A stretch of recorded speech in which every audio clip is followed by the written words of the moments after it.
আমরা মালয়েশিয়া প্রবাসী। এই যে দেখেন আমাদের কোম্পানির কিছু মুরগি আমাদের বসে কিনে দিয়েছে। এখানে একটা ছোট্ট একটা খামার। এই যে সুন্দর সুন্দর মুরগি দেখা যাচ্ছে। এই মুরগি দুইটার দাম হচ্ছে মালয়েশিয়ার রিঙ্গিতের 600 রিঙ্গিত।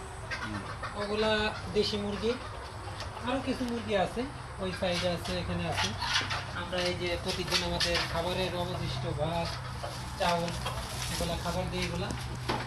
তো আমাদের কোম্পানি চীনা হারি বন্ধের কারণে আমাদের বসরা খাবার আনে নাই, এজন্য আমরা ভাত দিচ্ছি মুরগিগুলাকে। তো সবাই আমাদের জন্য দোয়া করবেন। আমরা প্রবাসে অনেক কষ্ট করি, সবাই আমাদেরকে দোয়া করবেন। ইনশাল্লাহ আমরা জানি ভালো থাকি, সুস্থ থাকি। আল্লাহ হাফেজ, আসসালামু আলাইকুম। ও ফাঁসেরটা কি ভাই? ফাঁসেরটা ওই পাশে খামার ভাই, পাশেরটা হচ্ছে অন্য। এখানে চীনা হাঁস আছে অনেক, দেখেন। তারপরে অনেক ধরনের মুরগি আছে এখানে। এই যে এই তিনটা, আর একটা আছে, এটা হচ্ছে চীনা হাঁস বলে। চীনা হাঁস, হ্যাঁ। মালয়েশিয়াতে দেখা গেছে আমরা এই হাঁসের খাবার দিচ্ছি, তাদের পাশাপাশি এগুলো আমরা করি।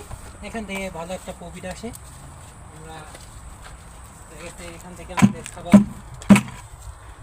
দেখা গেছে পকেট খরচটা হয়ে যায়। তো মনে করেন যে এরা আমাদের বন্ধুর মতো। আচ্ছা, এদেরকে প্রতিদিনই আমরা খাবার দেই, একটা মায়া তৈরি হয়ে গেছে।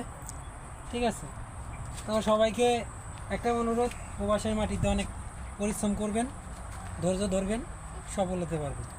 এরকম ছোট ছোট খামারও দিতে পারেন কাজের পাশাপাশি, তাহলে মাংসের চাহিদাটা পূরণ হয়ে গেল, ডিমের চাহিদা পূরণ হয়ে গেল, তাতে আপনাদের দেখা গেছে কিছু টাকা সেভ হবে ইনশাল্লাহ।